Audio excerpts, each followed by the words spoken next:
Wait, before we begin properly, let's get two things out of the way. Yes, number one, you will be able to import all your previously purchased DLC. Number two, you'll also be able to use all your previously bought instruments.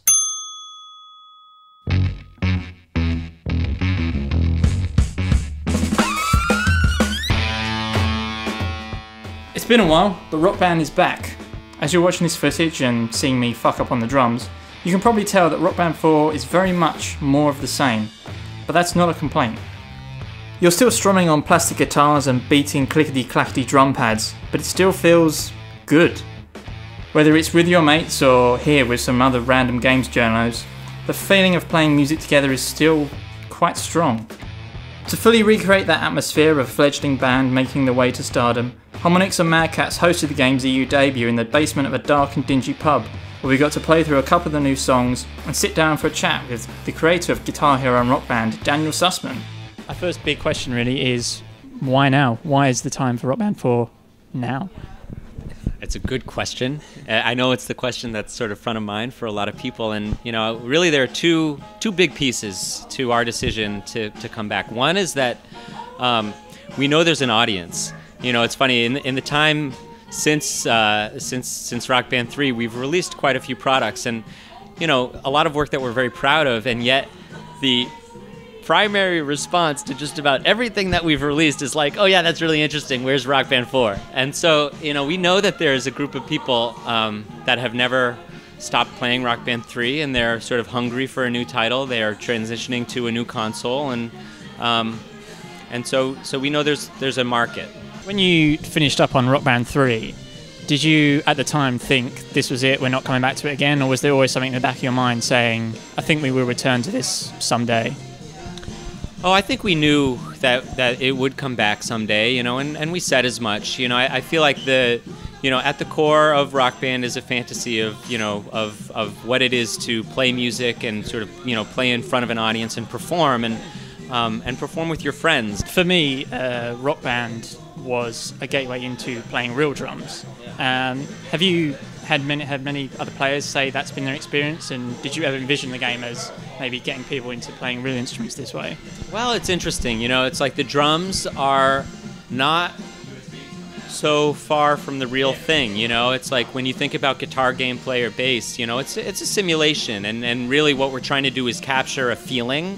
For me, I love the stories of people that play Rock Band and then take music lessons and learn how to play guitar, drums, start a band and do their own thing. That is actually it's a heartwarming story.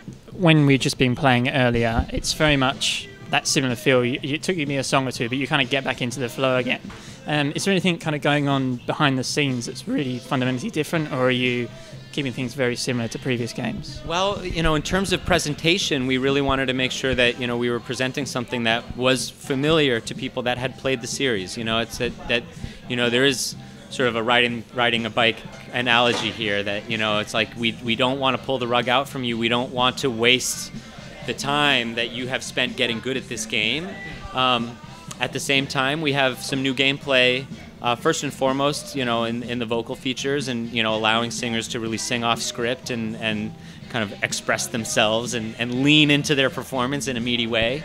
And then, some of the features that we're debuting at E3 we think are game changers for the guitar as well. And, we think it's really important to try to build sort of creativity and expressivity into the experience wherever possible.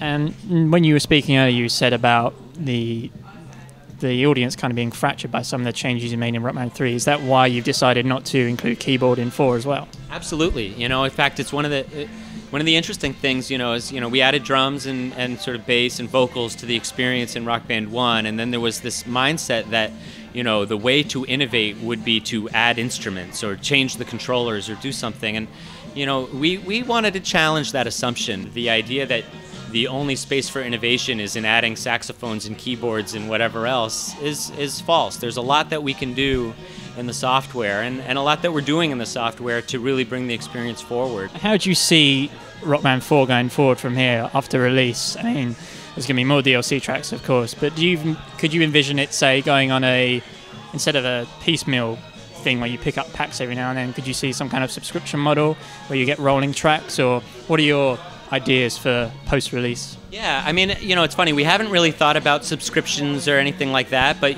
certainly our plan is to, through a dialogue with our customer, develop a set of features and deliver those features based on what people want. What are they playing? What are they not playing? What are they asking for? What can we add? And really, talking directly to our customers and giving them what they want.